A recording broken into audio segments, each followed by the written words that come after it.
December 23, 2024 அண்ணா university பல்கலைக்கழகத்தில் இந்த கொடூரமான செயலை செய்யறான். 25ஆம் தேதி வழக்கு பதிவு செய்யறான்.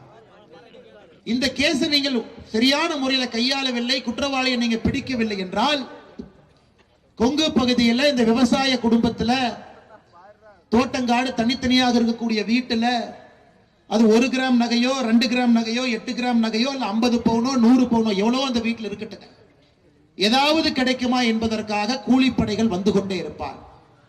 அதனால்தான் நம்ம அனைவருடைய உணர்வு, இந்த 3 நபர்கள் யார், எந்த தப்பும் பண்ணாம தோட்டத்து வீட்டுல எந்த குற்றமும் செய்யாம விவசாயம் செய்து கொண்டு படித்து அந்த மகன் ஐடி கம்பெனியில வேலை பெற்று வாழ்வில உயர்ந்து கொண்டிருக்கக்கூடிய சமயத்துல படுகொலை செய்யப்பட்டிருக்கின்றார்கள். இவர்களுக்கு நாம் நீதி கொடுக்கவில்லை என்றால் எதற்காக நாம் பொது வாழ்க்கையில் இருக்க வேண்டும் என்கின்ற ஒரே எண்ணத்துல நாம் எல்லோரும் இங்கே சேர்ந்திருக்கின்றோம். தலைவர்கள், தொண்டர்கள், கொடுவாயில் இருக்கக்கூடிய பொதுமக்கள், குறிப்பாக பொங்கலூர் ஒன்றியத்தில் இருக்கக்கூடிய சகோதரர்கள் மட்டுமே. அதனால்தான் அன்பு சகோதர சகோதரிகளே, இந்த கண்டன ஆர்ப்பாட்டம் தேவைப்படுகிறது.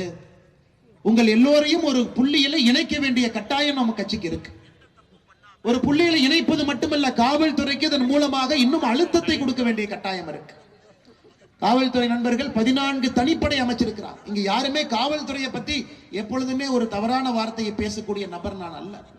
அதே காக்கியுடைய அணிந்திருக்கின்றேன், அவருடைய உப்பை நான் சாப்பிட்டிருக்கிறேன். ஆனா தமிழகத்தில் நாம் காவல்துறை செய்யக்கூடிய தவறுகளை நாம் எதற்கு சுட்டி காட்டுறோம்? நீங்க பாருங்க, 2023, 24 போன ஆண்டு பாருங்க, சப் இன்ஸ்பெக்டர் தேர்வு நடத்தப்படவில்லை, கான்ஸ்டபிளுக்கான தேர்வு நடத்தப்படவில்லை. நீங்க பாருங்க எப்படி ஒரு காவல்துறை பணி செய்யறாங்கன்னு யோசிச்சு பாருங்க. சப் இன்ஸ்பெக்டர் ரெக்ரூட்மெண்ட் நடக்கலைங்க ஐயா.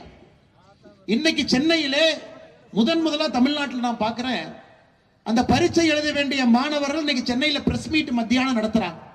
உங்களுக்கு தெரியும், காவல்துறையை பொறுத்தவரை செலக்ஷன் ப்ராசஸ்ல அரசாங்கத்துக்கு எதிராக பேசுனீங்கன்னா உங்களுக்கு செலக்ஷனே கிடைக்காது. உங்க மேல எஃப்ஐஆர் இருந்தாலும் செலக்ஷன் கிடையாது. அந்த 20 பசங்க இன்னைக்கு சென்னை பிரஸ் கிளப்ல பிரஸ் மீட் போட்டு பேசுறாங்க. எனக்கே ஆச்சரியம், என்ன எவ்வளவு தைரியம் அந்த பசங்களுக்கு. இதை